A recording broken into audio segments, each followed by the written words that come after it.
All right, that was Khalid Talk. I work very hard to control the environment I work in comedically. I only work where I want to work and who I want to work for. I want to work with. I don't work because that is a very precious place to me.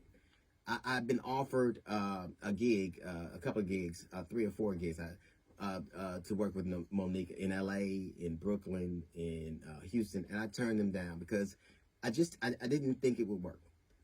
So after talking to a lot of people, and one of the very people in this room about how things are different, 2 of the very people in this room, as a matter of fact, and how things are different, and look at how things are coming around, I decided it would be wrong for me not to give somebody a chance based on things that they'd never done to me.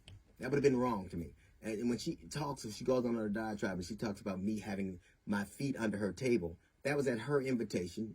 I was doing a gig in Greenbelt, Maryland. She lived in Baltimore. She was having a fight party. It was, I think, Evander Holyfield and Mike Tyson. And sure enough, I came to her table at her invitation. And it was a wonderful time. As a matter of fact, it was based on that interaction, along with talking to people, I decided that I would do these gigs. I decided I would do it. And now I know what Tyler Perry knows. I know what Lee Daniels knows. I know what Oprah knows. I know what Steve Harvey knows. I know what Charlamagne the God knows. I know what Netflix knows. Saying yes to Monique is an occupational hazard. Now, we're playing a gig in Detroit this weekend. I know I'm going on at 9:45. I leave the hotel. I get there around 9. Monique had just gotten there. She's supposed to be there at 8:40. She had just gotten there, gone at 8:40. She got there at 8:38. What Monique was trying to do was to slow walk the show. She didn't end up getting on for 30 minutes. The oldest trick in the world is, if I want to change the order and I don't have merit, I'll try to make people wait so long that everybody gets nervous and go, please, just go on so we can avoid a conflict. That didn't happen. Monique got on stage. Monique actually felt like she had merit. She would have done 1 of 3 things. Either she would have took it up with the promoter, and she did, and the promoter said, we're going on, and whether you're going or not, that's a different thing. You would have not done it, but she knew she had to get on stage, or she would have been in breach of contract, or she would have come to talk to me. She didn't ever, and I emphatically emphasize this, she never once talked to me. I haven't seen Monique in years. I didn't see her at the venue before, after, or during. I haven't spoken or seen Monique. So if you really thought that you had a legitimate contract dispute, you would have come to me and said, hey, I have this contract and you have this contract. Notice not one thing on that contract, not one person she has on that contract, not one thing happened. Do you know why? Because it wasn't legitimate. And she goes on stage and she proceeds to eviscerate me. Not just me, but Steve Harvey, the sexual, my wife, my dog later on in subsequent conversation. Let me ask you something. What did any of that have to do with an alleged contract dispute? What did Steve Harvey have to do with your contract? What did I have to do with your contract? What did my dog have to do with your contract? What does my wife have to do with your contract? You wrote your contract, you and your daddy. You proceeded to say things that were so patently insulting that it was galling. It was galling. You asked in subsequent conversations why I have a dog, a support dog. What kind of person has a support dog?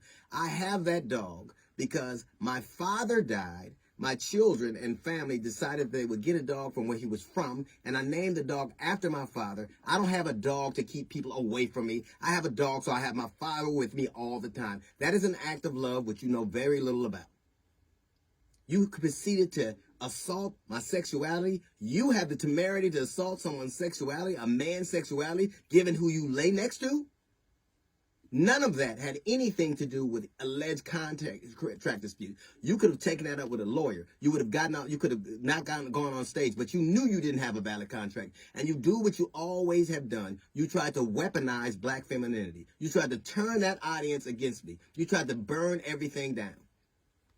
Like you do all the time. Who calls Netflix and thinks I can get $10 million because I did the Queens of Comedy? Who thinks you can get on stage and still live off that? I was a king of comedy. You never hear me talking about it because in this business, like any other, it isn't what you have done, it's what you do. That show was one I signed on to do. I made the quintessential mistake, the horrible mistake that like Tyler Perry, like Lee Daniels, like Oprah, like all these people of saying yes to you. And it is an occupational hazard. It is my fault. I have learned my lesson. You didn't just, and the thing that bothers me the most isn't the things that you said, because I know who I am and I know what I do And I have a pristine reputation. Everybody who knows me know what I'm about. It's this whole, my dear, my babies, I love you for real, which is so transparently false, it is ridiculous.